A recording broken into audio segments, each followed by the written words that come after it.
7వ వచనాన్ని మనందరము కలిసి చదువుకుందాం. పాత నిబంధన గ్రంథంలో పేజీ సంఖ్య 720. యెహెజ్కేలు గ్రంథము 38వ అధ్యాయము 7వ వచనం. నీవు సిద్ధముగా ఉండుము, నీవు సిద్ధపడి నీతో కూడా కలిసిన సమూహం అంతటిని సిద్ధపరచుము, వారికి నీవు కావలివై ఉండవలేను. మీరు మంచోళ్ళు, ఒక్కరు కూడా చావలేదు, నా వెంట పలకండి. నీవు సిద్ధముగా ఉండుము, నీవు సిద్ధపడి నీతో కూడా కలిసిన సమూహం అంతటిని సిద్ధపరచుము. కాబట్టి ప్రతి మనుషుడు తన్ను తాను పరీక్షించుకొనవలెను. అలాగు చేసి ఆ రొట్టెను తిని ఆ పాత్రలోనిది త్రాగవలెను. ప్రభు ఈ కొద్ది మాటలు మన కొరకే విరచి వడ్డించునుగాక. ఆమేన్. ఇక్కడ అంటాడు భక్తుడు, నీవు సిద్ధపడుము. మొట్టమొదటగా క్రైస్తవ జీవితంలో, ఆత్మీయమైన జీవితంలో మనం ఎలా ఉండాలంటండి? అందరూ పలకాల, దయచేసి అందరూ మాట్లాడండి. కొన్ని విషయాలను మీరు నిలిచిపోతాయని. చక్కగా ఆరాధన చేశారు వాక్యానుసారంగా, చాలా సంతోషం, దేవునికి స్తోత్రం. కొన్ని మాటలు మీరెంతో ప్రార్థనాపూర్వకంగా మమ్మల్ని పిలుస్తున్నారండి. మేము ప్రార్థనాపూర్వకంగా వస్తున్నాం. ఏంటంటే మనకి వాక్యము దొరికినప్పుడు దాన్ని భద్రపరిచేసుకోవాలి, అవునా కాదా? కొన్ని దినాలకి వాక్యము దొరకదు, కాబట్టి మనకు దొరికినప్పుడే దాన్ని భుజించేయాలి, దాన్ని తినేయాలి. సరే, మంచిది. క్రైస్తవ జీవితంలో నీవు నేను ఎలా ఉండాలంటే సిద్ధపాటు కలిగి ఉండాలి. క్రైస్తవుడు, ప్రతి ఒక్క క్రైస్తవుడు కూడా సిద్ధపడి ఉండాలి. ఇక్కడ భక్తుడు అంటాడు, నీవు సిద్ధపడుము.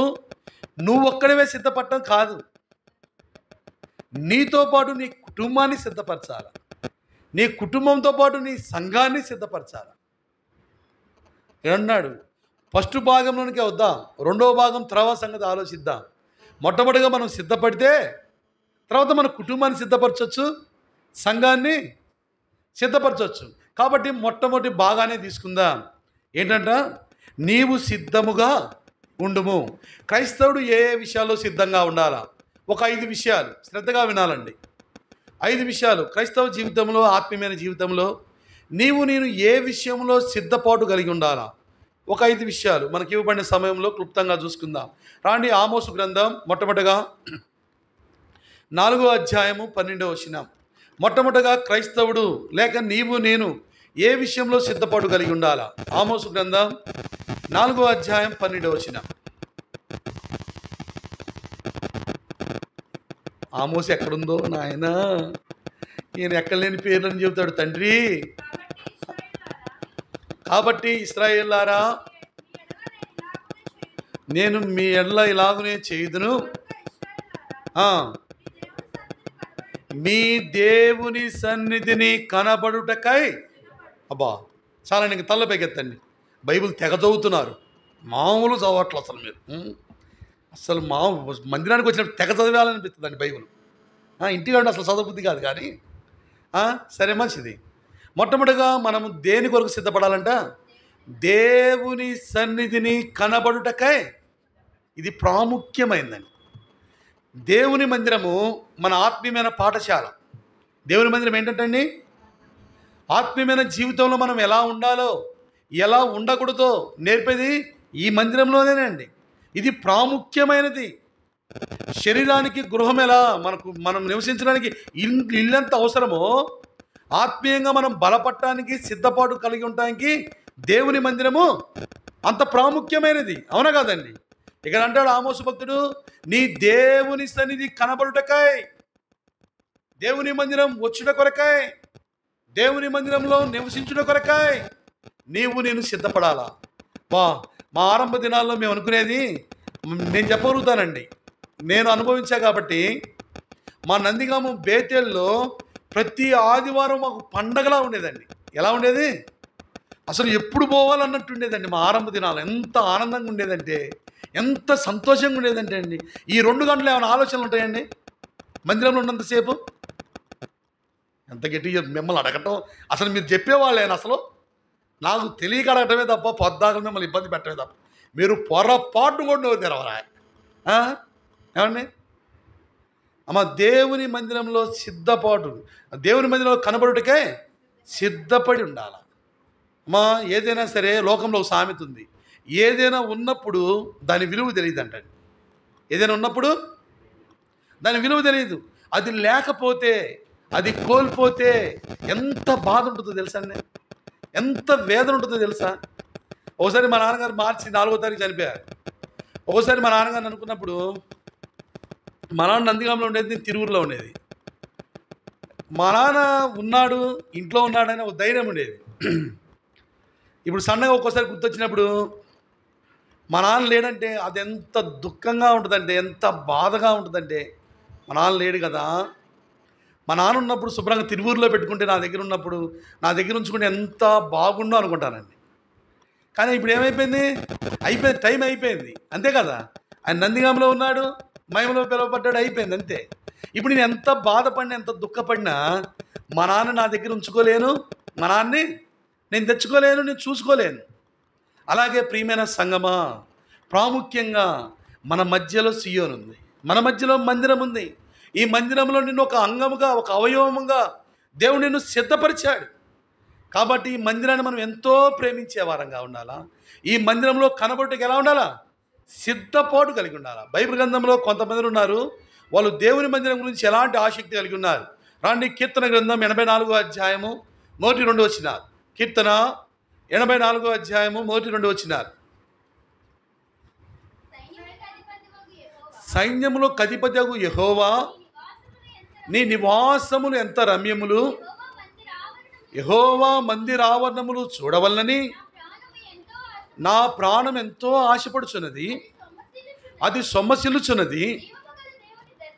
జీవము గల దేవుని దర్శించుటకు నా హృదయమును, నా శరీరమును ఆనందముతో. అబ్బా, ఏం చక్కగా రాశారండి. ఎవరు ఈ కీర్తన రాసింది? కోరహు కుమారులు రాశారండి. ఈ కోరహు ఎవరో తెలుసా? టూకీగా అలా పరిచయం చేస్తామా, శ్రద్ధగా వినండి. సంఖ్యాకాండం 16వ అధ్యాయంలో మోషే మీద వ్యతిరేకంగా తిరుగుబాటు చేసిన వారికి నాయకత్వం వహించిన వాడు కోరహు. ఆ తిరుగుబాటు తరాన్ని బట్టి బ్రతికుండగానే, బైబిల్లో బాగా గుర్తుపెట్టుకోండి, బ్రతికుండగానే ప్రాణాలతో పాతాళంలోనికి పోయింది ఎవరంటే ఈ కోరహుకు కుటుంబీకులు, ఇతనికి సపోర్ట్ చేసిన వాళ్ళు ఉన్నారండి.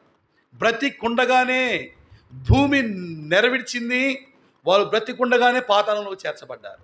మరి కోరహు కుటుంబం, కోరహు కలిగినన్ని పాతాళానికి పోతే ఈ కోరహు కుమారులు మరి ఎలా బ్రతికారు ఏంటయ్యా అంటే, ఈ కోరహు కుమారులు, కోరహు అతని సమూహము, అతని ఆస్తి అంతా భూమి నెరవిడిచి పాతాళంలోకి పోయే సమయంలో కోరహుకు 3 కుమారులు ఉన్నారండి. వాళ్ళ పేర్లు ఏంటంటే అస్సీరు, ఎల్కానా, అబియాసాపు. 3 ఉంటారు. వీళ్ళ 3 పేర్లు ఎక్కడ ఉంటాయంటే నిర్గమాకాండంలో ఉంటాయి. సరే చెప్తున్నా వినండి. వీళ్ళ 3 ఏం చేశారు తెలుసా? మా నాన్న దేవునికి వ్యతిరేకంగా ఉన్నాడు, వ్యతిరేకంగా మాట్లాడాడు, మా నాన్న పని అయిపోయింది, మా నాన్న భూమి నెరవేర్చి పాతాళానికి పోతున్నాడు కదా. వీళ్ళ 3 ఏం చేశారంటే పోయి దేవుని మందిరంలో ఉన్న బలిపీఠాన్ని ఆశ్రయించారు. దేవుని మందిరంలో పోయి ఉన్నారంతే. వీళ్ళ 3 దేవుని మందిరంలోకి వెళ్ళిన కారణాన్ని బట్టి వీళ్ళ 3 చనిపోలేదు, బ్రతికుండగానే పాతాళంలో పోలేదు. అందుకని వీళ్ళకి మందిరం అంటే ఎంతో మక్కువ, మందిరం అంటే ఎంతో ప్రేమ.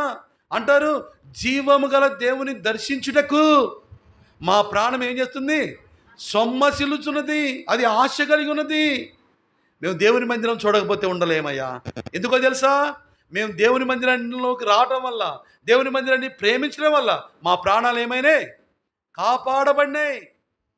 ప్రియమైన వారా, ఆ ఉద్దేశం ద్వారా అంటారు, దావీదుతో సమానంగా దేవుని మందిరం గురించి రాశారు వీళ్ళు, మామూలు కాదు. ఎంత బాగుంటుంది. జీవం గల దేవుని దర్శించుటకు వీరి ప్రాణం ఎలా ఉందంట, ఎలా ఉందంటండి, ఆశత కలిగి ఉందంట. వారి ప్రాణము సొమ్మసిల్లుచున్నది. ప్రియమైన సంగమా, వీళ్ళు ఏమీ చేయలేదు గొప్ప కార్యాలు, దేవుని మందిరాన్ని ప్రేమించారంతే. జీవగ్రంథంలో వీరికి ప్రత్యేకమైన స్థానం ఉంది. దేవుని మందిరాన్ని ఎవరు ప్రేమిస్తారు? దేవుని మందిరాన్ని ప్రేమించడం అంటే దేవుణ్ణి ప్రేమించడమే. దేవుని మందిరం మన ఇళ్ళ మధ్యలో ఉంటాం, ఎంత శ్రేష్టమండి, ఎంత ఆశీర్వాదం అండి. ప్రియమైన సంగమా, సియోన్లో నువ్వు చేర్చబడ్డావు, అది ఆశీర్వాదం, అది మేలు. కాబట్టి నువ్వు సియోనుకి ఎప్పుడు వస్తానా? వీళ్ళే అంటారు, సక్రమంగా చదువుతారా? కీర్తన 42:2 కోర కుమారుల యొక్క ఆశ. కీర్తన 42:2. నా ప్రాణము దేవుని కొరకు తృష్ణగొనుచున్నది, జీవము గల దేవుని కొరకు తృష్ణగొనుచున్నది. బా, ఏం ఆశ అండి వెళ్ళి, దేవుని సన్నిధికి నేను ఎప్పుడు వచ్చేదను, ఆయన సన్నిధిలో నేను ఎప్పుడు కనబడేదను. అబ్బా చాలండి, ఎంత చక్కని ఆలోచన అండి. వీళ్ళకి ఏంటంటే ఒకటే ఆశ, మనం మన పనులు చేసుకోవడానికి ఎంతో ఆశపడతాం కదండి. అటు చూస్తారేమండి, అవునా కదా? మన డ్యూటీలుంటే, మన పనులుంటే అస్సలు పట్టుకున్న బంధించిన తలుపులు పగలగొట్టుకునే పోతాం మనం, అంత అవసరం. మందిరం అయితే పోదాంలే, ఇంకా తిరువురు ఆయన వస్తే ఇంక చెప్పే పనే లేదు. భలే వస్తాడులే, వర్షం వచ్చినప్పుడు, ఎండ కాల్చినప్పుడు భలే భలే పిలుస్తారు ఆయన అనుకుంటాం. ప్రాముఖ్యమండి. బైబిల్లో ఒక మాట ఉంది, వీళ్ళు ఇంతగా ఎందుకు దేవుని ప్రేమించారు, దేవుని మందిరాన్ని ప్రేమించారు, దేవుని సన్నిధిలో ఎందుకు కనబడాలని ఆశ కలిగి ఉన్నారు? కారణం ఏంటో తెలుసా? ఓ మాట చదువుకొని ముందుకు వెళ్దాం. కీర్తన 84:10. కీర్తన గ్రంథం 84:10. నీ ఆవరణములో ఒక దినము గడుపుట 1000 దినముల కంటే. అబ్బా, ఒక్కరోజు దేవుని మందిరం గడిపితే ఎన్ని దినాల ఆశీర్వాదాలు అంటానా? అందరు గట్టి చెప్పండి. అబ్బా, ఎంత గట్టి చెప్పారు. మరి ఎన్నిసార్లు మందిరం మానేసాం మనం? అంటే ఇప్పుడు ఒక దినం గడిపితే 1000 ఆశీర్వాదాలు, మరి ఒక దినం రాకపోతే ఆపోజిట్ చెప్పండి. అవి మేము చెప్పమంటారు. ఒక్కరోజు గడిపితే దేవుడు ప్రతి దానికి లెక్కేనన్న. గిన్నెడు చన్నీళ్ళు ఇస్తేనే ప్రతిఫలం పోగొట్టుకో. నువ్వు ప్రతిసారి సంఘ ప్రార్థనకు వస్తున్నావు, బైబిల్ స్టడీకి వస్తున్నావు, మందిరానికి వస్తున్నావు, ప్రతి దానికి లెక్కేనండి. దేవుని సన్నిధిలో కనబరుటకాయ ఒక దినము గడుపుట 1000 దినములు. నువ్వు దేవుని మందిరాన్ని ప్రేమించి, బైబిల్లో ఉంది కదా, కీర్తన 122:6, 2వ భాగం, కీర్తన 122:6. యెరూషలేమా నిన్ను ప్రేమించువారు. అబ్బా, నీ జీవితంలో వర్ధిల్లాలంటే, నీ జీవితంలో ఆశీర్వదించబడాలంటే నువ్వు ఎక్కడుండాలా? అందరూ చెప్పండి, మా తలపైకి ఎత్తండి. ఎక్కడుండాలా? దేవుని మందిరాన్ని ప్రేమిస్తే వర్ధిల్లేది ఉంది. దేవుని మందిరంలో ఒక దినము గడిపితే 1000 దినముల ఆశీర్వాదం ఉంది. అది గుర్తెరిగారు కోరా కుమారులు. అందుకే అంటారు, ఓ యేసయ్యా నీ సన్నిధిలో మేము ఎప్పుడు కనబడతాం, నీ మందిరానికి మేము ఎప్పుడు వస్తాం. ఈ ఆశ కలిగి ఉండాలండి. దావీదు కూడా అదే ఆశ కలిగి ఉన్నాడు. దావీదా ఏం కావాలి కోరుకో అంటే ఏమన్నాడు? కీర్తన 27:4, నా జీవిత కాలమంతయు నేను యెహోవా మందిరములో నివాసము చేసిదను. ఆయన కోరిక అది. నీ మందిరంలో ఉంటే మనందరికీ బాగా గుర్తమ్మా, బాగా వినండి చెప్తాను, సింపుల్గా అర్థమయ్యేది. మందిరంలోకి అందరికన్నా ముందు రండి. ఎప్పుడైనా సరే బాగా గుర్తుపెట్టుకోండి, మందిరంలోకి అందరికన్నా ముందు రండి. ఎవరు రాజులకు రండి. నువ్వు మందిరంలో ఫస్ట్ ఆ గుమ్మం దాటిన తర్వాత, కాలు పెట్టిన తర్వాత నువ్వు నిజంగా ఆత్మీయుడు క్రైస్తవుడు అయితే మన మనసుకి ఎంత ప్రశాంతత తెలుసండి, ఎంత నెమ్మది కలిగి ఉంటుంది తెలుసండి. అసలు ఒక విషయం చెప్పానా, మనకి ఎక్కడ నిద్ర రాదు, ఇక్కడికి వస్తే అసలు ఏమి నిద్ర వస్తుంది కదండి. అసలు నా ప్రాణం అమ్మా, అసలు ఇనే పనే లేదు, అసలు మెలకువే లేదు. ఎంత నెమ్మది, ఎంత ప్రశాంతత. నువ్వు దేవుని మందిరాన్ని ప్రేమించి చూడు. బైబిల్లో మాట ఉంది, యెహోవా ఉత్తముడని రుచి చూచి. నువ్వు ఆ రుచిలోకి రా, ఆ రుచి చూడు. నువ్వు వదిలిపెట్టమన్నా వదిలిపెట్ట. ఎన్నేనో ఉండనండి, ఎంత అవసరమైతే ఉండదు. నా జీవితంలో నేను 2008 మార్చి 9వ తారీఖు యేసుక్రీస్తు వారిని నా సొంత రక్షకుడిగా అంగీకరించాను. ఈ రోజు వరకు ఒక వార కార్యక్రమం కూడా మాకు ఆబ్సెంట్ లేదు. నేను ధైర్యంగా చెప్పగలుగుతా, ఒక వార కార్యక్రమం కూడా నాకు ఆబ్సెంట్ లేదు. ఇన్ని సంవత్సరాల్లో ఒక్కసారి 2 సార్లు నేను ఊర్లో లేనప్పుడు మిస్ అవటమే తప్ప, అదేనా 1-2 సార్లేనండి. వార ఇన్క్లూడింగ్ ఫాస్టింగ్ ప్రేయర్తో సహా నా జీవితం ఇంతవరకు ఆబ్సెంట్ లేదు. మా తిరువురు ఒక వాళ్ళు ఉన్నారు, వైశాస్ నుంచి, కాంటి కుటుంబం నుంచి రక్షింపడ్డారు. అన్నకు 67 సంవత్సరాలు, అక్కకు 65 సంవత్సరాలు ఉంటాయి. వాళ్ళు మాకన్నా మేమే అనుకుంటే వాళ్ళు మందిరంలో ఏ మీటింగ్ మిస్ అవ్వరండి. ఆయన సాక్ష్యం చెప్తాడు. పోయిన సంవత్సరం లాస్ట్లో ఎండింగ్లో కృతజ్ఞత కూడికి పెట్టుకుని చెప్తున్నాడు, మేము దేవుని మందిరాన్ని ప్రేమించక తొలికి, ఈ దేవుని నమ్ముకో తొలికి తాటాకిళ్ళు అంటండి, అన్ని సందులు ఉన్నాయంట. వర్షం వస్తే మొత్తం వర్షమంతా పట్టలు కప్పుకొని కూర్చునేవాళ్ళంట. పైనుంచి పాములు పడేయంటండి. ఏంటా మా పరిస్థితి ఏంటని ఏడ్చేవాళ్ళంటండి భార్యాభర్తలు.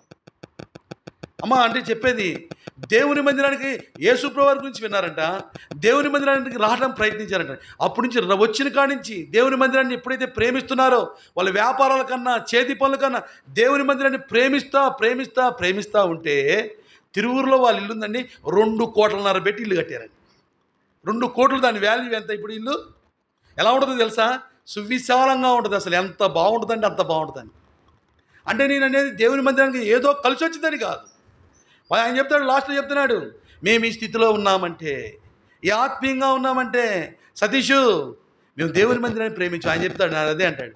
అందుకని వాళ్ళు ప్రతి మీటింగ్ వస్తారండి, ఒక్క మీటింగ్ ఆబ్సెంట్ ఉండదు. దేవుని మందిరాన్ని ప్రేమించినవాడు ఎప్పుడు చెడిపోడండి. దేవుని మందిరాన్ని ప్రేమించినవాడు దేవుని ప్రేమించడమే. ఎందుకంటే మీరు ఎంత ధన్యులండి. లోకం నుంచి మీరు అందరినీ దేవుడు ఏర్పాటు చేసుకున్నాడు. మీ మధ్యలో సియోన్ని ఏర్పాటు చేసుకున్నాడు. సియోన్లో మీ అందరినీ సమకూర్చారు. నువ్వు దేవుని మందిరాన్ని ప్రేమిస్తే, దేవుని మందిరంలో మొదటివాడిగా ఉంటే, దేవుడు మనల్ని ఏం చేస్తాడంట? వర్ధిల్ల చేస్తాడు, ఆశీర్వాదంతో నింపుతాడు. నువ్వు దేవుని మందిరం, బైబిల్ గ్రంథంలో ఇశ్రాయేల్ ప్రజలు దేవుని మందిరాన్ని నిర్లక్ష్యం చేశారండి. ఎక్కువ ఉంటే ఏమైంది? ఎక్కువైపోయింది అనుకోండి, ఏమైందండి? వెక్కసమైంది. ఏమైంది చెప్పరేమో, అడుగుతారేమో మీరు. ఎక్కువైంది అనుకోండి, ఏం చేస్తాం? కడుపు నిండినోడికి పంచపక్ష పరవాణాలు పెట్టండి, తింటాడు వాడు. ఆకలి కలిగినోడికి ఆవకాయ పచ్చడి వేసి పెట్టినా ఆరాము తింటూనే ఉంటాడు. అవునా కాదండి? ఇశ్రాయేల్ ప్రజలకు కూడా దేవుని మందిరం వారి మధ్యలో ఉండేసరికి, ఆశీర్వాదం వారి మధ్యలో ఉండేసరికి, దేవుడు వారి మధ్యలో ఉండేసరికి లెక్కలేనితనం అయిపోయింది. దేవుని మందిరాన్ని మర్చిపోయారంట. బబులోనికి ఎందుకు కొనిపోబడ్డారో తెలుసా? 70 సంవత్సరాలు దాసత్వం ఎందుకు చేశారో తెలుసా? వాళ్ళు దేవుని మందిరాన్ని మర్చిపోయారు. దేవుని మందిరాన్ని మర్చిపోయిన కారణాన్ని బట్టి ఏమైపోయాడు? దేవుడు 70 సంవత్సరాల బానిసత్వానికి అప్పగించాడంతే. జాగ్రత్త సుమా, మేలు పొందింది నువ్వు ఇక్కడ, రక్షింపబడింది నువ్వు ఇక్కడ, దేవుని వాక్యము ద్వారా బలపడేది ఇక్కడ. నీ దేవుని మందిరాన్ని నువ్వు విడిచిపెడితే, నువ్వు మర్చిపోతే, అలసత్వంగా ఉంటే, నీ వల్ల సమస్యలు వస్తే జాగ్రత్త. దేవుడు ఉన్నాడు. బైబిల్లో మాట ఉంది, దేవుని సంఘమును పాడు చేసేవాడిని, ఎవడైనా దేవుని సంఘాన్ని పాడు చేస్తే దేవుడు ఏం చేస్తాడంటే వాడిని ఏం చేస్తాడంటండి?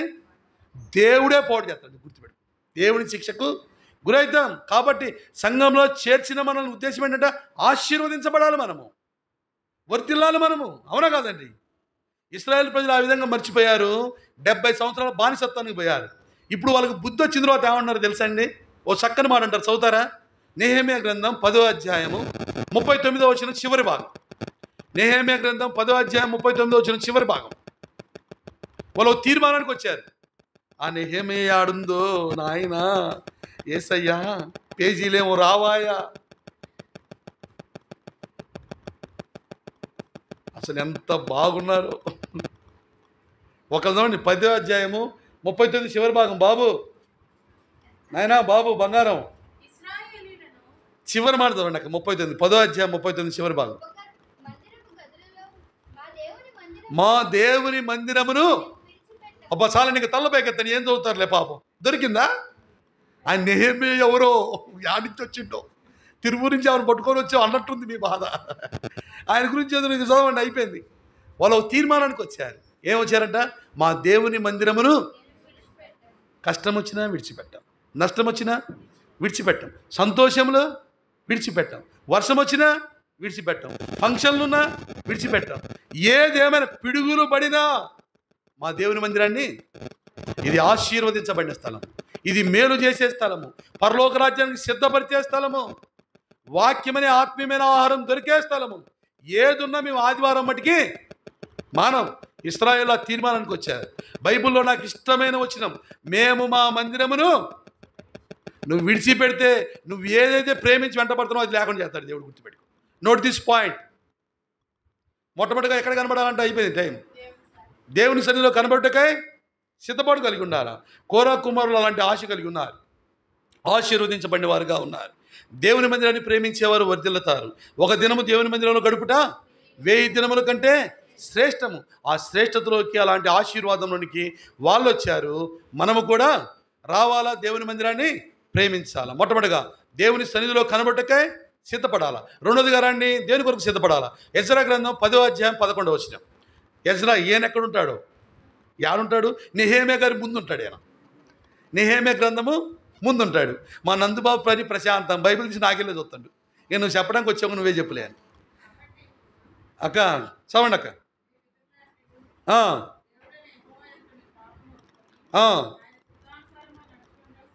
చాలండి. ఆయన చిత్తానుసారంగా నడుచుకున్నటకు అన్న తలపైకెత్తండి, అప్పచెప్పినట్టు చెప్తా, ఏం భయం లేదు.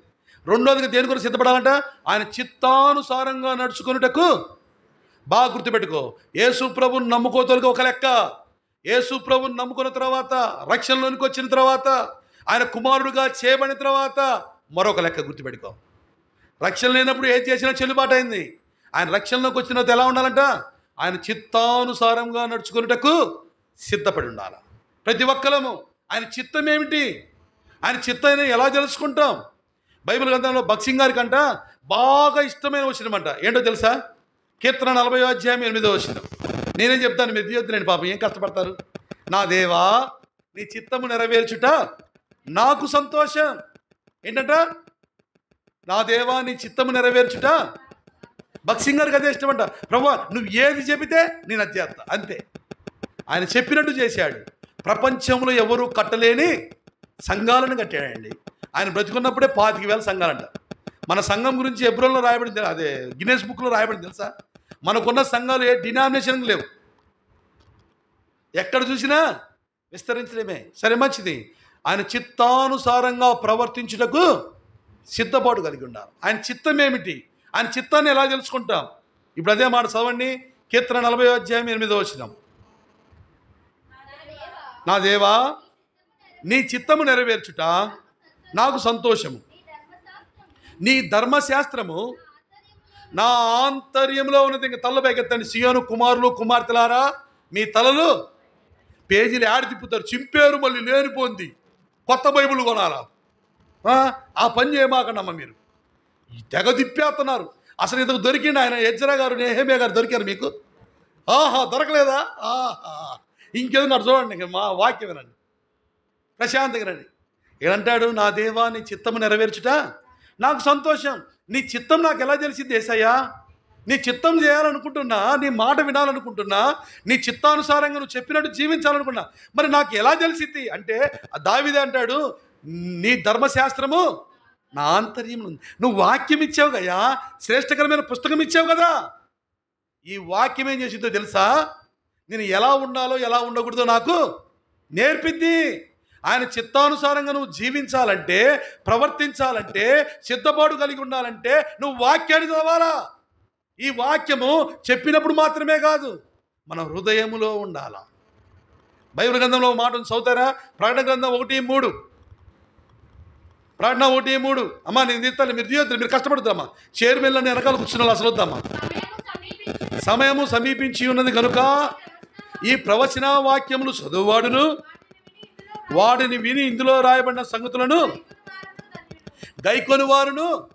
చివరి పుస్తకంలో రాయబడింది ఎవరు ధన్యులు, ఎవరు గొప్పవాళ్ళు, ఎవరు శ్రేష్ఠులు, ఎవరు ఆశీర్వదించబడిన వారు, ఎవరు సిద్ధపాటు కలిగేదంటే ఈ ప్రవచన వాక్యం. 66 పుస్తకములు చదివేవాడు, రెండోది వినేవాడు, ఈ రెండు కాకుండా మూడోది అది శ్రేష్టకరమైంది, దాన్ని గైకొనువారు మరి ధన్యులు.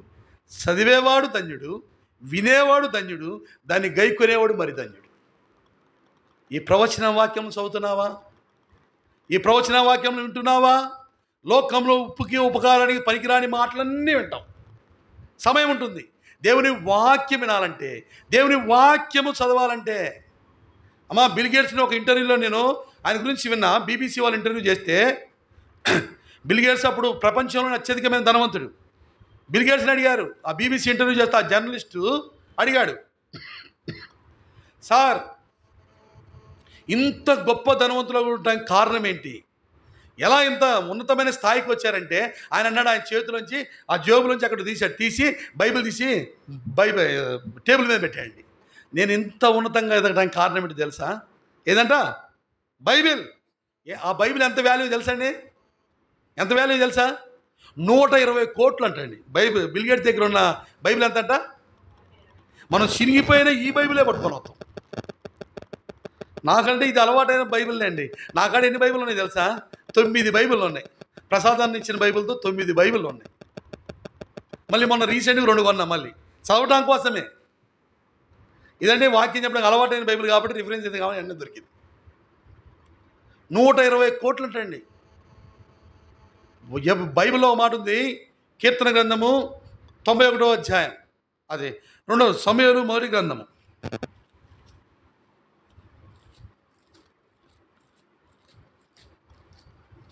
2వ అధ్యాయము 3వ వచనం చివరి భాగం. అది 1 సమూయేలు 2:30 రా. 1 సమూయేలు 2:30 అమ్మ, చివరి భాగం. ఏదనగా నన్ను గణపరచు వారిని నేను గణపరచుదును, నన్ను తృణీకరించువారు తల పైకెత్తండి. ఇప్పుడు బైబిల్ ఏం చెబుతుంది? నన్ను గణపరచు వారిని దేవుడు అన్నాడు. నువ్వు నన్ను గణపరిస్తే నేను ఏం చేస్తాను? నిన్ను గణపరుస్తాను. దేవుడు అంటే ఎవరు? యోహాను సువార్త 1:1, ఆది యందు వాక్యము ఉండెను, వాక్యము దేవుని యొద్ద ఉండెను, వాక్యము దేవుడై ఉండెను. ఇప్పుడు అంటే ఎవరిని గణపరచాలా? నువ్వు వాక్యాన్ని గణపరిస్తే ఎవరిని గణపరిచినట్టండి? దేవుడు ఏమన్నాడు? నన్ను నువ్వు గణపరచు, నేను నిన్ను గణపరుస్తా. బిల్ గేట్స్ అదే అన్నాడు, నేను దీన్ని ఘనంగా ఎంచా, ఇది నన్ను ఘనపరిచింది, ప్రపంచంలోనే కోటీశ్వరుని చేసింది. చాలామంది రండి బైబిల్ను ప్రేమించిన వాళ్ళు, బైబిల్ను ఘనపరిచిన వారు ఉన్నతంగా ఆశీర్వదించబడుతూ వచ్చారు. సరే, ఇక్కడ చెప్పేది ఏంటంటే దేవుని చిత్తానుసారంగా జీవించాలంటే మనం ఏం నేర్చుకోవాలా? ఏం చదవాలా? బైబిల్ చదవాలి.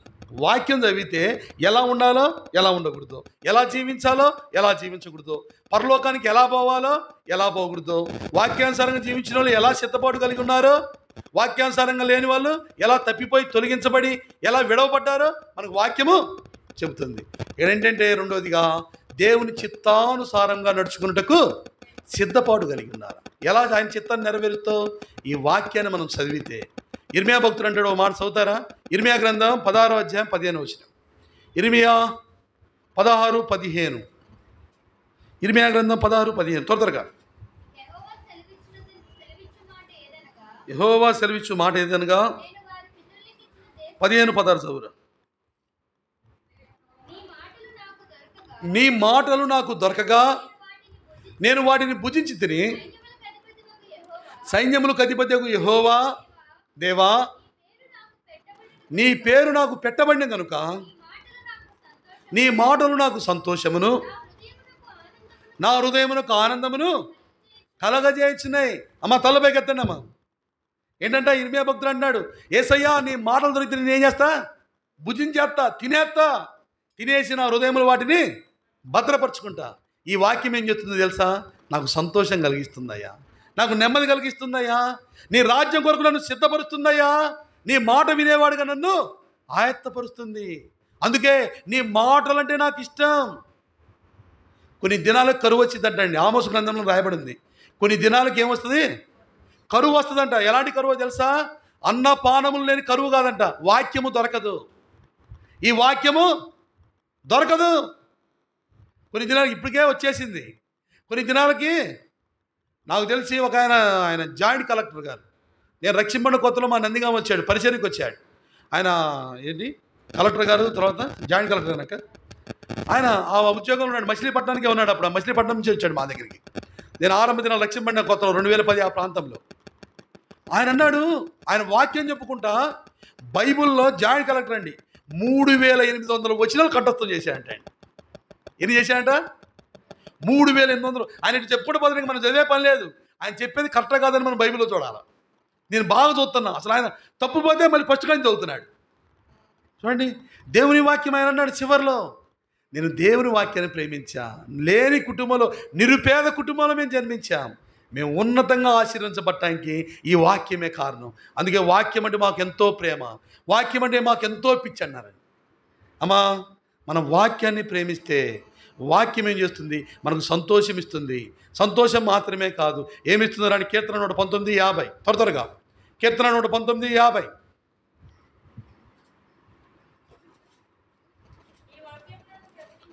నీ వాక్యము నన్ను బ్రతికించి ఉన్నది, నా బాధల్లో ఇదే నాకు నెమ్మది కలుగజేస్తుంది. నెమ్మది కలగాలంటే ఏం కావాలా? వాక్యమే. అవునా కదండి? మన ఇంట్లో వాక్యాలు పెట్టుకుంటాం. అమ్మ చూడండి, త్వరగా చెప్పేస్తాను, బాగా వినండి. నా మాటలు అర్థమవుతున్నాయి మీకు? అమ్మా నువ్వు చెప్పమ్మా, అర్థమైందినే, తొందర పోయి ముగి పొద్దాగలే ఏంటి అలా అనుకోవట్లేదు కదా మీరు. మీరు అలా అనుకున్నా మిమ్మల్ని విడిచిపెట్టను నేను అంత మంచివాడిని. ఇప్పుడు ఎక్కడి దాకా వచ్చింది?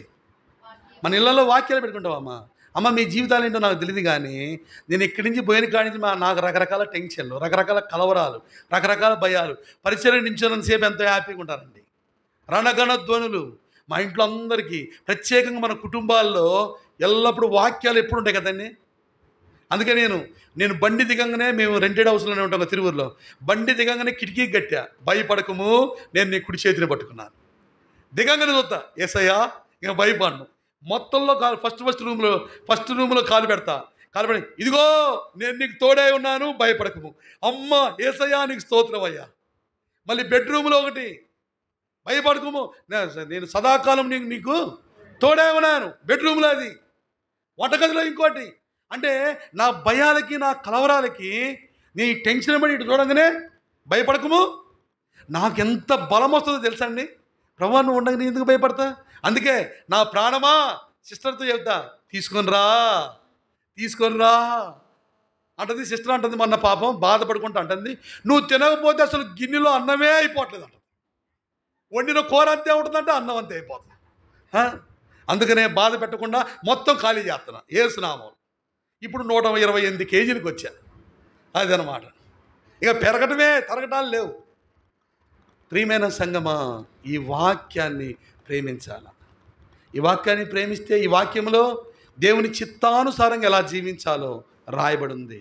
ఎడంటాడు భక్తుడు, దేవుని చిత్తానుసారంగా నడుచుకున్నటకు, ప్రవర్తించుకున్నటకు సిద్ధపడి ఉండి. ఇక్కడ బైబిల్లో ఉందండి, నీ తల్లిదండ్రులను సన్మానించమని ఉంది. ఏముంది? నేను రక్షింపబడే తొలికి త్రాగి మా నాన్నని మమ్మల్ని కొట్టేవాడిని. వాళ్ళు అన్నం తింటారు, నా గిన్నెలు బయటపడేసిన దుర్మార్గుడిని నేను. గాబులు, చెమ్ములు, గిన్నెలన్నీ పాల్గొట్టేవాడిని నేను. దుర్మార్గంగా జీవించిన వాడిని. వీడు జస్తే బాగుండు అనుకున్నారు. నేను వస్తుంటే మా అమ్మకి గుండె ఎప్పుడు ఆగిపోయేదో తెలియదు అంటాడు. తాయి ఎక్కడంటే అక్కడ పడిపోయేవాడిని. నేను రక్షింపబడిన తర్వాత ఈ మాటే, నీ తల్లిదండ్రులను ప్రేమించమని. మా అమ్మ మా నాన్న ఎంతో ప్రేమగా చూసుకున్నా. మా నాన్న చనిపోయిన దాకా చెప్తారని ధైర్యంగా పులిపేట మీద. మా నాన్న రాజు వలే బ్రతికాడు, రాజు వలే పోయాడు. అంత జాగ్రత్త చూసుకున్నాను. మా నాన్న ఫుల్లు తాగేది, ఏ రోజు ఒక్క మాట కూడా అలా రక్షింపడి నాటి నుంచి. ఎంతో ప్రేమగా చూసుకునేది. మా నాన్న తాగిగాడిపోతే బైబిల్ బట్టే కదండి. అదే బైబిల్ చెప్పకపోతే అబద్ధం ఆడకూడదు ఎవరు చెప్పారండి? బైబిలే కదండి. నీతిగా జీవించాలి ఎవరు చెప్పారు? బైబిలే కదండి. పొరుగు వారిని ఆశింపకూడదు ఎవరు చెప్పారు? ఈ మాటలు ఎక్కడ దొరుకుతాయండి? ఇవన్నీ నేను అవన్నీ పాటిస్తూ ఉంటే ఇప్పుడు దేవుని చిత్తం నెరవేర్చినట్టే కదా నేను. అవునా కాదా? చెప్పరేమండి. మరి ఈ బైబిల్ని ఎంత చదవాలా, ఎంత ఘనపరచాలా, ఎంత ప్రేమించాలా? అసలు దేవుని చిత్తం అంటే ఏంటో తెలుసా? రాండి, దశలోనికి రాసిన మొదటి పత్రిక చాలా విషయాలు ఉన్నాయి. ఒక విషయం చెప్పేసి ముందుకు వెళ్తా. మొదటి దశలోనిక 4:3. ఆ ఫోన్ స్విచ్ ఆఫ్ అని చేయండి, అయిపోయింది. మీరు పరిశుద్ధులు ఒకటే, చివరి మాడదాం నాకు ఇప్పుడు. మీరు పరిశుద్ధులు ఒకటే అనగా ఉండుటే, అంటే దేవుని చిత్తం ఏంటంటే పరిశుద్ధంగా ఉండటమే దేవుని చిత్తం. దేవుడు కోరుకునేది ఒకటే, నువ్వు పరిశుద్ధంగా ఉండాలా, పవిత్రంగా ఉండాలా, యోగ్యంగా ఉండాలా, యథార్థంగా ఉండాలా. కారణం ఏంటో తెలుసా? మన దేవుడు పరిశుద్ధుడు. పరిశుద్ధునికి పరిశుద్ధులే కావాలా. నువ్వు పరిశుద్ధంగా జీవించాలా. ఆయన చిత్తానుసారంగా ప్రవర్తించడం అంటే, నువ్వు సిద్ధపాటు కలిగి ఉండడం అంటే, పరిశుద్ధత లేకుండా ఎవడు ప్రభువుని చూడడు. అంతే. ఎబ్రీ 12:17 ఉంటుంది. పరిశుద్ధత లేకుండా ఎవడు ప్రభువుని చూడడు. అంతే. పరిశుద్ధత. మరి పరిశుద్ధంగా ఎలా ఉంటాం తెలుసా? ఇప్పుడు రాని కీర్తన 19:11. పరిశుద్ధంగా ఎలా ఉంటాం? కీర్తన 19:11. నీ ఎదుట నేను పాపము చేయకుండానట్లు నా హృదయములో నీ వాక్యము. అబ్బా, నే ప్రభు అక్కడ దావీదు అంటాడు, నేను పాపము చేయకుండానట్లు నా హృదయంలో ఏముంచుకున్నా. అంటే నీ వాక్యం నా హృదయం ఉంటే నేనేం చేయను? పాపం చేయను. నేను పాపం చేయనంటే ఇప్పుడు ఎవరిని? నేను పరిశుద్ధుడను. అంతే కదండి. అర్థమైంది నేను చెప్పింది? పరిశుద్ధంగా ఉండటమే దేవుని చిత్తము. మరి పరిశుద్ధంగా ఎలా ఉంటాం? మన హృదయంలో వాక్యం ఉంటే మనం పాపం చేయం. మనం పాపం చేయలేదంటే ఎలా ఉన్నట్టు? పరిశుద్ధంగా ఉన్నట్టు. ఏడంటాడు ఎజ్రా భక్తుడు అంటాడు, మీరు ఇంతవరకు ఎలా ఉన్నారో తెలియదు, బాగా తీర్మానం చేసుకోండి, ఆయన చిత్తానుసారంగా ప్రవర్తించకు సిద్ధపాటు కలిగి ఉండండి. ఆయన చిత్తానుసారంగా ఎలా ఉంటావు, ఎలా పరిశుద్ధంగా ఉంటావు, ఆయన వాక్యాన్ని ప్రేమిస్తే, ఆయన వాక్యాన్ని నీ హృదయంలో భద్రపరుచుకుంటే, ఆయన వాక్యాన్ని చదివితే, ఆయన వాక్యాన్ని వింటే, ఆ వాక్యానుసారంగా నువ్వు జీవిస్తే పరలోక రాజ్యం నీదే. ఆయన చిత్తానుసారంగా ప్రవర్తించేది నీవే. ప్రభు చిత్తానుసారంగా ప్రవర్తించేవాడు వ్యర్థమైనవి మాట్లాడు, వ్యర్థమైనవి చూడడు, వ్యర్థమైనవి తలంచడు, అంతే. రెండోదిగా దేవుని చిత్తానుసారంగా జీవించటకు సిద్ధపాటు కలిగి ఉండాలి. మొట్టమొదటిగా దేవుని సన్నిధిలో కనబడ్డకై సిద్ధపాటు కలిగి ఉండాలి. రెండోదిగా దేవుని చిత్తానుసారంగా నడుచుటకై సిద్ధపడాలి. మూడోది రండి, అసలు ప్రాముఖ్యమైనది, రోమీయులకు రాసిన పత్రిక, క్లుప్తంగా చెప్పేసి ముగిస్తారండి. రోమీయులకు రాసిన పత్రిక 1వ అధ్యాయం 15వ వచనం. రోమా 1:15. కాగా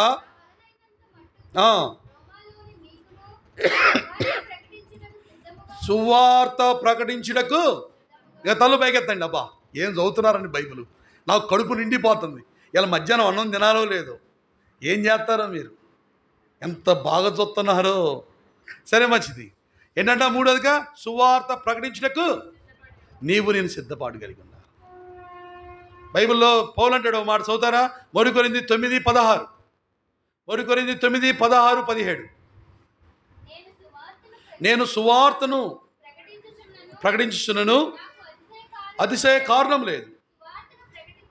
సువార్తను ప్రకటింపవలసిన భారము, బాగా వినండి, ప్రతి ఒక్కళ్ళ మీద మనకి ఏ భారం మోపబడింది? సువార్తను ప్రకటించాలంటే. ఇక్కడ పౌలు అంటాడు, నేను సువార్త ప్రకటించుటకు సిద్ధంగా ఉన్నా. సువార్త ప్రకటించడం నేను సిగ్గుపడు వాడను కాను. మనం కూడా ప్రతిసారి కూడా ప్రతి చోట కూడా ఏం చెప్పాలా? సువార్తను ప్రకటించాలి. సువార్త అంటే మంచి వార్త, శుభవార్త. శుభవార్త అంటే ఏంటి? శుభవార్త లోకంలో యేసుక్రీస్తు గురించి చెప్పడమే శుభవార్త. అదే కదండి, యేసయ్య గురించి చెప్పడమే. యేసయ్య నిన్ను ప్రేమించాడు, నీ కొరకు ప్రాణం పెట్టాడు. యేసయ్యను నమ్ముకుంటే మోక్షం, యేసయ్యను నమ్ముకుంటే నెమ్మది, యేసయ్యను నమ్ముకుంటే సమాధానం, యేసయ్యను నమ్ముకుంటే సంతోషం. ఇక్కడ పౌలు అంటాడు, సువార్తను ప్రకటించి మీకు రోమాలో సువార్త ప్రకటించడానికి నేను ఎలా ఉన్నా? సిద్ధంగా ఉన్నా అంటాడు. నువ్వు ప్రకటించడానికి సిద్ధంగా ఉన్నావా? ప్రతిరోజు దేవుని సువార్తను ప్రకటిస్తున్నామా? మన ప్రభు గురించి, మన రాజు గురించి ఒక్కరికైనా చెబుతున్నామా? మళ్ళీ మనం ప్రశ్నించుకోవాలి. దేని కొరకు సిద్ధపడి కలిగి ఉండాలా? మాట్లాడటం కాదు, గొడవ పెట్టుకోవడం కాదు, కేకలేయటం కాదు, లోకంలో వాటికి పరిగెత్తడం కాదు. దేని కొరకు అంటే సిద్ధపడి కలిగి ఉండాలా? దేవుని సువార్త ప్రకటించడం, దేవుని మాటలు చెప్పుటకు. ఈ భారం అంట మన మీద మోపబడింది. పౌలు అంటాడు, సువార్త ప్రకటింపవలసిన భారము నా మీద కాదు, ఆయన మీద కాదు, నా మీద, నీ మీద. జాగ్రత్త సుమా, పరీక్షించుకోవాలా. బల్లా యుద్ధకు వచ్చాం, నా ప్రభువును ప్రకటిస్తున్నానా, నా రాజును ప్రకటిస్తున్నానా, కొత్త వాళ్ళకు సువార్త చెప్తున్నానా? సరే మంచిది, దీని గురించి ఎక్కువ మాట్లాడి, కానీ అసలు సువార్త ఎందుకు, ఎలా ప్రకటించాలి? సువార్త ప్రకటించడానికి 5 కారణాలు. సువార్త ఎందుకు చెప్పాలి మనం? మొట్టమొదటి కారణం, ఎందుకు చెప్పాలి సువార్త? బాగా 5 విషయాలు చెప్తా వినండి. సువార్తని ఎందుకు చెప్పాలి? అందరూ అనండి, ఎందుకు అనండి. ఎందుకు, ఎలా, ఎప్పుడు, ఎక్కడ, ఎవరు. అబ్బా బతికిచ్చారు ఆయన. సువార్త ఎందుకు చెప్పాలా? 5 విషయాలు. సువార్త అసలు ఎందుకు చెప్పాలా, ఎలా చెప్పాలా, ఎప్పుడు చెప్పాలా, ఎక్కడ చెప్పాలా, ఎవరు చెప్పాలా? అర్థమైందా? మరోసారి చెప్పుకుందాం. ఎందుకు, ఎలా, ఎప్పుడు, అబ్బా, ఎక్కడ, ఎవరు. ఎందుకు చెప్పాలి సువార్తను, ఎందుకు ప్రకటించాలా? రాండి, మత్తయి సువార్త 16-15. త్వరగా మత్తయి సువార్త 16-15. అయ్యా ఈ పేజీలు రావు తండ్రి.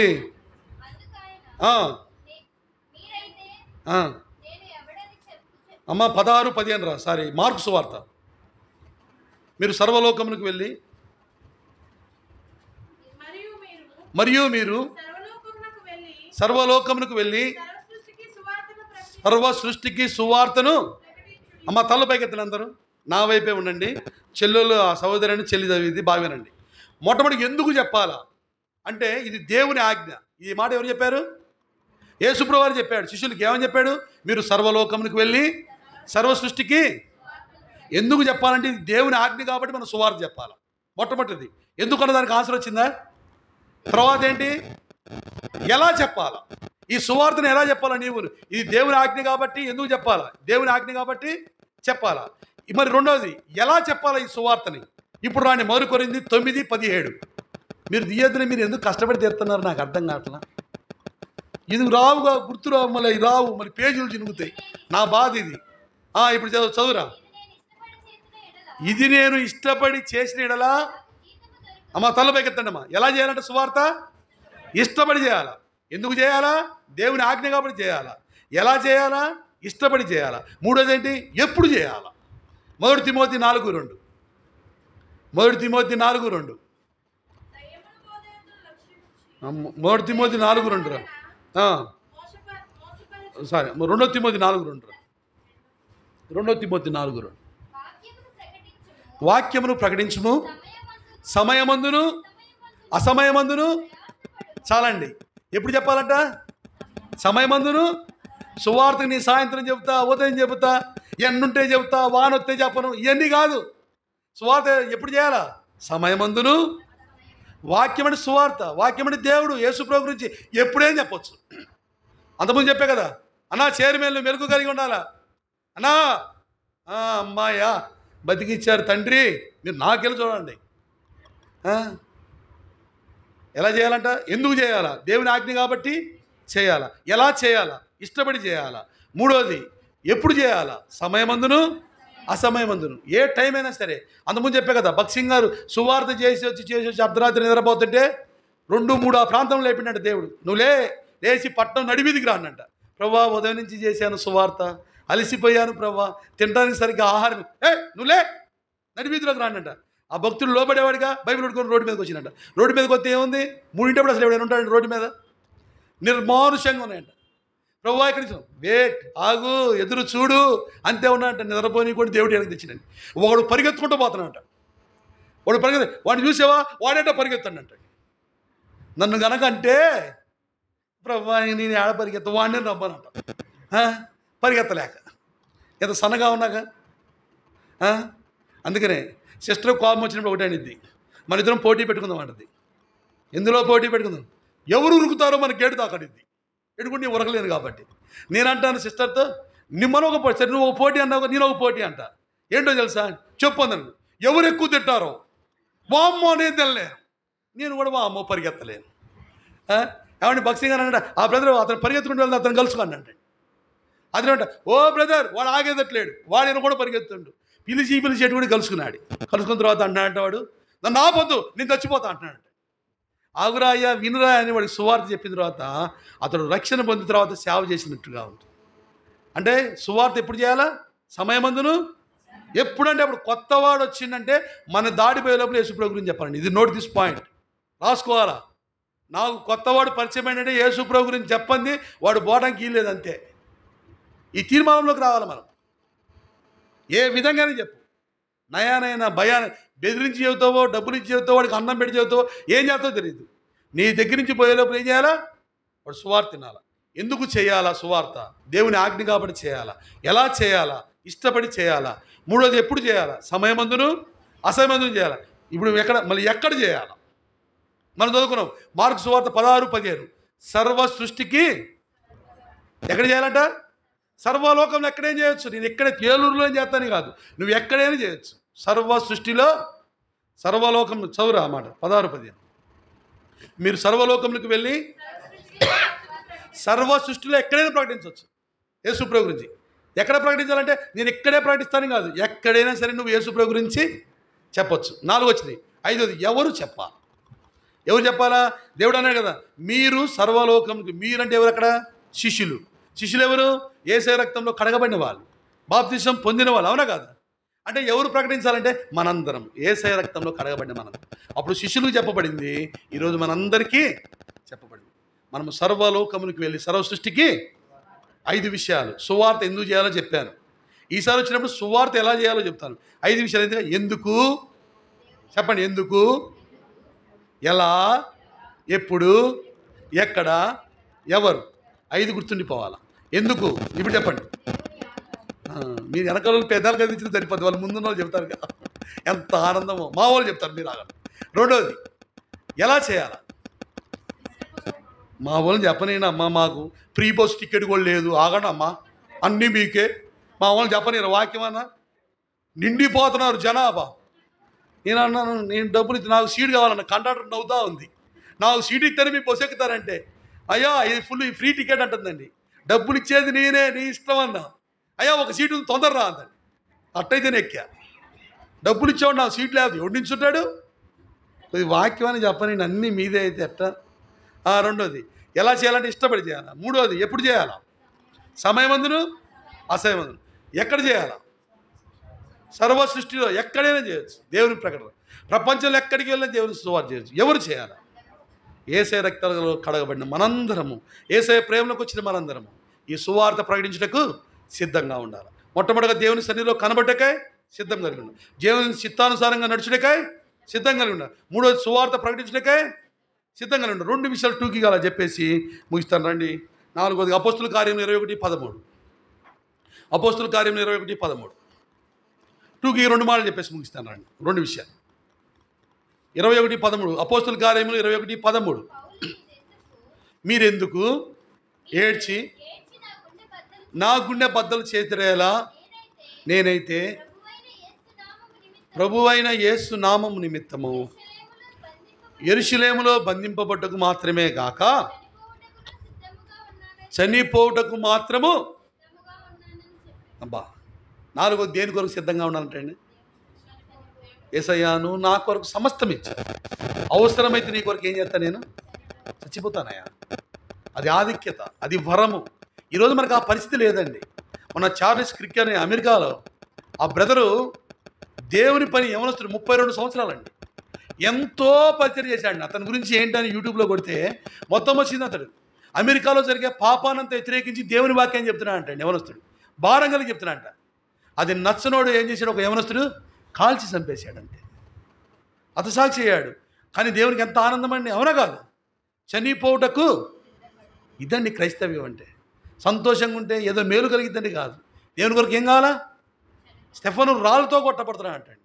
రాళ్ళతో కొట్టబడుతుంటే ఏమన్నాడు? ప్రభువా ఈ దోషము వీరి మీద. బా, యేసు ప్రభువుని చూపించాడండి స్టెఫను. ఈసారి వచ్చినప్పుడు స్టెఫన్లో 5 విషయాలు చెప్తాను. నాకు భక్తుల గురించి ధ్యానించడం ఇష్టం. స్టెఫను చూడండి, అసలు రాళ్ళతో కొడుతుంటే ఎవడైనా క్షమిస్తాడండి? హతసాక్షి అయ్యాడంతే. చరిత్రలో నిలిచిపోయాడు. మనిషి కుమారుడు నిల్చున్నాడంట అండి. ఏం చేయబడ్డాడు? రాళ్ళతో కొట్టబడుతుంటే ఏంటి పైకి చూస్తున్నామంటే ఏమన్నాడు?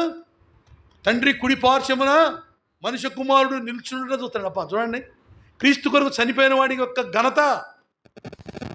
క్రీస్తు కొరకు చనిపోతున్నాడు. చూడండి, అక్కడ ఒక మనుషుడు కోసం దేవుడు ఏం చేశాడంటే పరలోకంలో నిల్చున్నాడంట. ఆ మాట ఉంది కదా, వాస్తవమే కదా. చదువుతారు ఆ మాట. అపోస్తుల కార్యములు 7వ అధ్యాయం. అపోస్తుల కార్యములు 7వ అధ్యాయం చివరి వచనాలు చూడండి. అతడు ఎన్నో వచనం చెప్పారు, అందరూ చూస్తారు. చదవమ్మా. మోకాల్లోని ప్రభువా ఈ వారి మీద ఈ కాదు, పైన అదే మనిషి కుమారుడు నిల్చుని ఉంటాయి.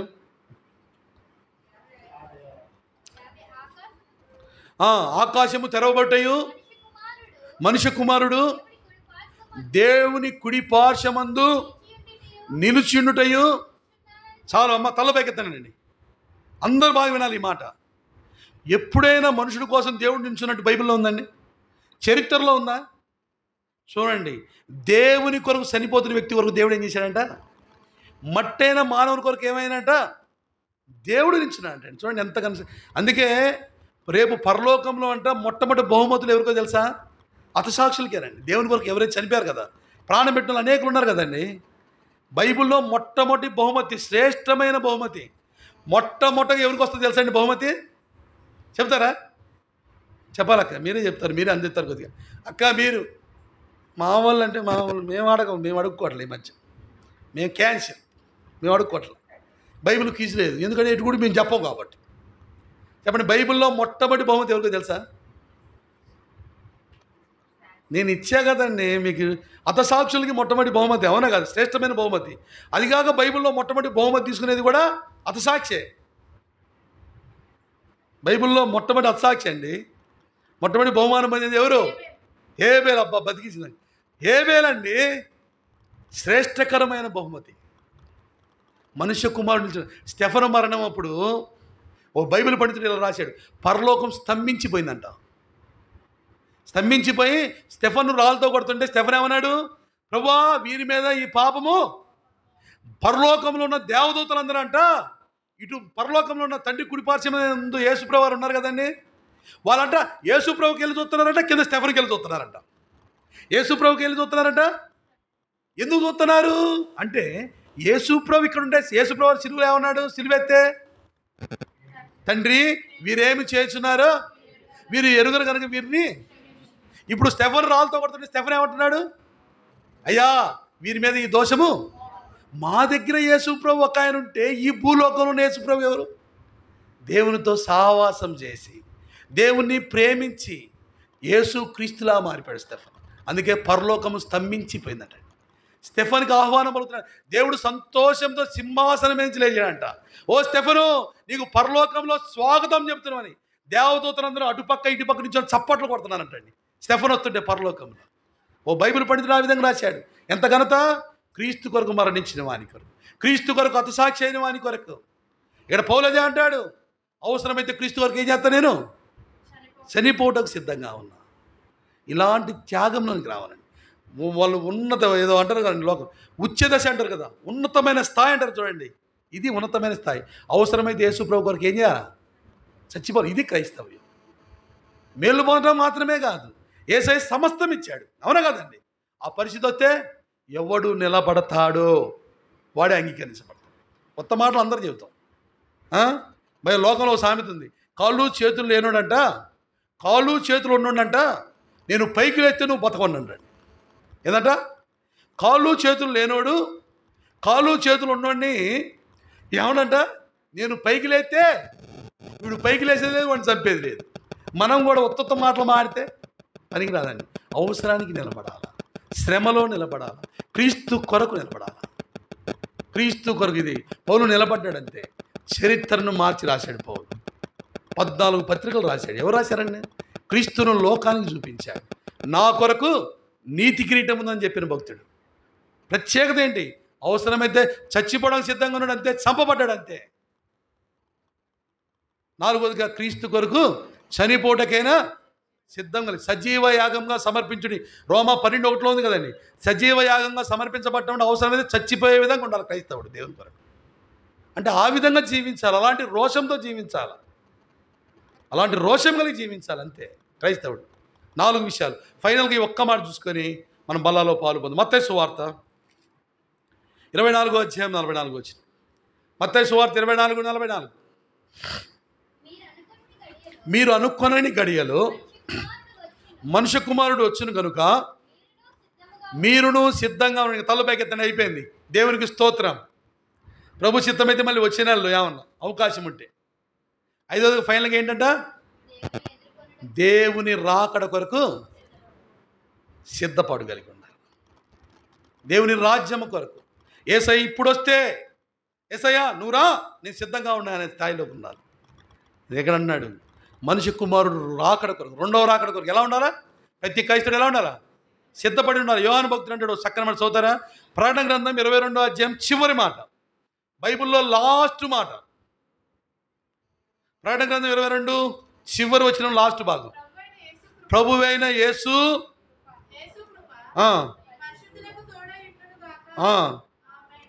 ప్రభువైన యేసు త్వరగా రమ్మని లేదమ్మా అక్కడ.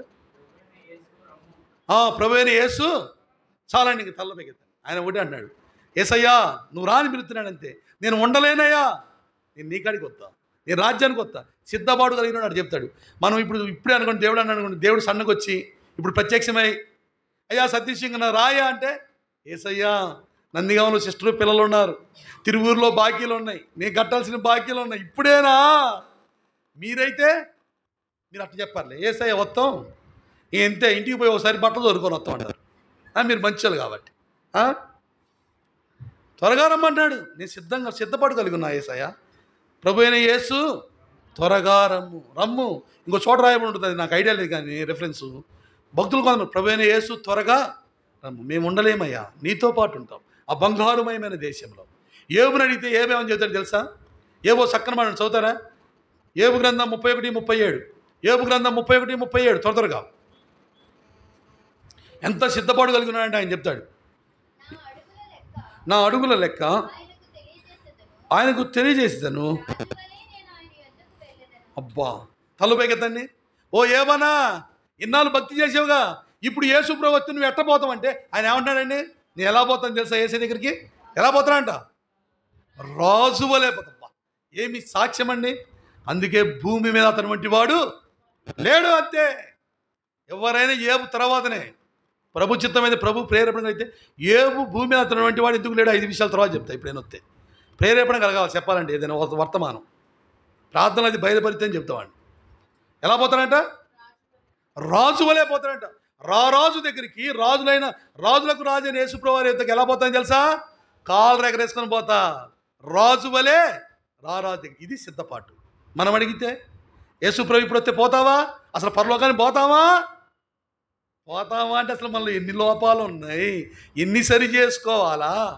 Question mark. ఏమంటాడు? నేను రాజు వలే వెళ్తా. ఇది సిద్ధపాటు. దావీదు కూడా ఒక మాట అంటాడు. ఆ మాట చూసుకొని మన బలాలో పాల్పొందాం. కీర్తన గ్రంథం 27:13. కీర్తన 27:13. సజీవుల దేశమున నేను యెహోవా దయను పొందిదనన్న నమ్మకము నాకు లేని ఎడల నేనేమవుతుంది? ఇంకా తలపైకెత్తండి. అయిపోయింది వర్తమానం.